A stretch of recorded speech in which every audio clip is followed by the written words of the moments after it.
Maka kata Siti Abdian, ma lazatul aish, tidak ada lazatnya hidup ini. Kita nak bezakan hidup kita dan hidup mereka ni macam mana. Kata Siti Abdian, ma lazatul aish, tidak ada lazat hidup ini illa bi suhbatul fuqara, kecuali bersuhbah, bergaul dengan fuqara. Fuqara ni orang yang ahli makrifat pada Allah Subhanahu wa taala. Humus salatin wal umara, katanya. Humus salatin, mereka itulah sultan-sultan di dunia ini. Masya Allah. Jadi kalau orang yang diberikan faham oleh Allah Subhanahu wa taala, kita bergaul dengan orang-orang yang hampir dengan Allah taala, ini lebih rasa mulia. Dan mereka itulah umpama sultan-sultan, sebagaimana orang berbangga dapat hidup dengan para sultan dan sebagainya. Diberikan rasa lazat oleh Allah Subhanahu wa taala. Dan di akhirat nanti Allah taala sempurnakan kelazatan tersebut. Maka bila kita bertemu dengan orang soleh, kelazatan yang tak mampu kita gambarkan. Sebagaimana syurga itu, nikmat dia mala ainun ra'at wala udhun sami'at wala khatar ala qabli bashar. Nikmat syurga itu tak tergambar kita nikmatnya. Begitu juga nikmat pergaulan dengan orang yang salih, dengan para anbiya, tak tergambar kita kelazatannya itu. Jadi kenapa? Jadi bermaksud kalau di dunia ini diberikan kita kecintaan kita kepada orang-orang yang salih, maka dipermudahkan kita bertemu dengan orang-orang yang salih yang masih hidup, dan dipermudahkan kita bertemu dengan arwah-arwah yang salih dalam mimpi-mimpi kita. Bila tidur mimpi orang-orang yang salih, bila tidur mimpi orang yang salih, mimpi para sahabat, mimpi para anbiya, mimpi orang yang salih. Itu bermaksud hati kita hampir kepada mereka. Ini mimpi yang dapat jumpa pelakon Hindustan Shah Rukh Khan. Mimpi yang dapat kita ni hampir kepada yang lain. Jadi kehidupan para awliya sebegitu.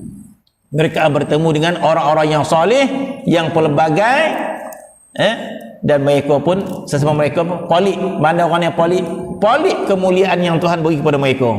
Contohnya Syekh Makidun Asmar berjumpa dengan pemuda awliya juga, pelik.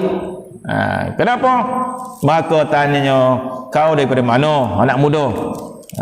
Maka kata anak muda tadi, aku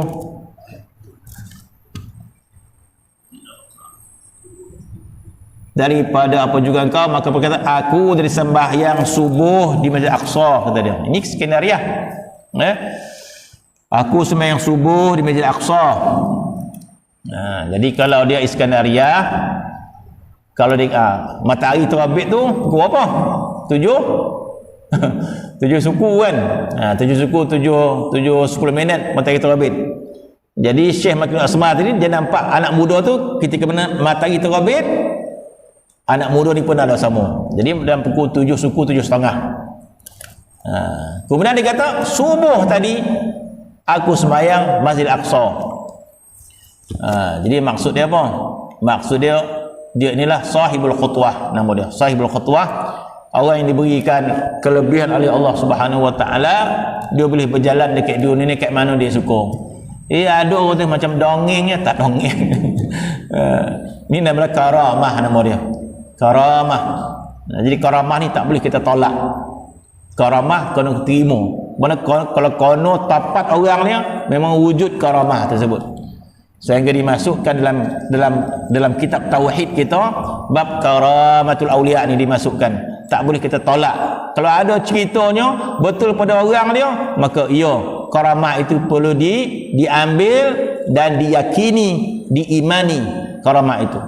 Maka kata Ibrahim Al-Liqani dalam kitab tauhid dia, maka katanya, wa athbitanna lil awliya'i karamah wa man nafaha fanbidhan kalamah. Itu akidah kita ahli sunnah wal jamaah. Maka kata Ibrahim Al-Liqani, wa athbitanna lil awliya'i karamah, telah sabitlah sesungguh-sungguhnya. Wa athbitanna, telah sabit sesungguh-sungguhnya. Wa athbitanna lil awliya'i, telah sabitlah sungguh para awliya itu karamah. Itu kitab tauhid gitu. Kalau orang belajar akidah tauhid, dalam itu disebut bab karamah. Apa kedudukan, apa tanggapan kita karamah? Terima.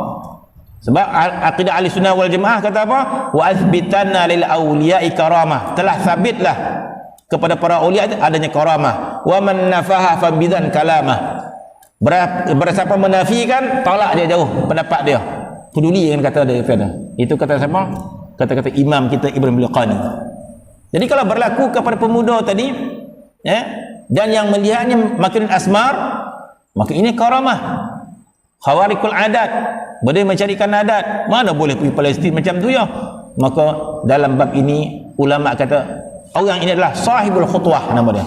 Sahibul khutwah ni yang memiliki langkah ke dunia ni. Masya Allah. Kok kita ada macam tu, senang pergi Mekah, pergi umrah, tak payah travel dah, kan, melangkah, ya kan. Kata sebagian ulama, Imam Suyuti juga sahibul khutwah. Kata riwayat, Nabi Khidir alaihi salam juga sahibul khutwah. Tidak semua para anbiya, para rasul diberikan kelebihan khutwah, tak semua. Hatta para rasul pun tidak diberikan khutwah ni. Terpulang kepada Allah Subhanahu wa taala nak bagi. Nabi Allah Taala boleh bagi selangkah pergi Madinah. Kalau Allah Taala nak bagi kepada Nabi sallallahu boleh selangkah, tapi Nabi berjalan. Sedangkan para aulia, Nabi Khidir alaihi salam sahibul khutwah. Imam Syazili ketika mana bertemu Nabi Khidir alaihi salam, satu ketika Imam Syazili bertemu dengan Nabi Khidir alaihi salam pada sebuah kampung. Nabi Khidir beritahu kepada Imam Syazili, tadi aku berada negeri Cina, dia kata. Sebentar tadi aku berada negeri Cina. Tiba-tiba Tuhan perintahkan aku datang untuk menolong engkau, kata Nabi Khidir alaihi salam. Cerita ni ditulis oleh Syekhul Azhar.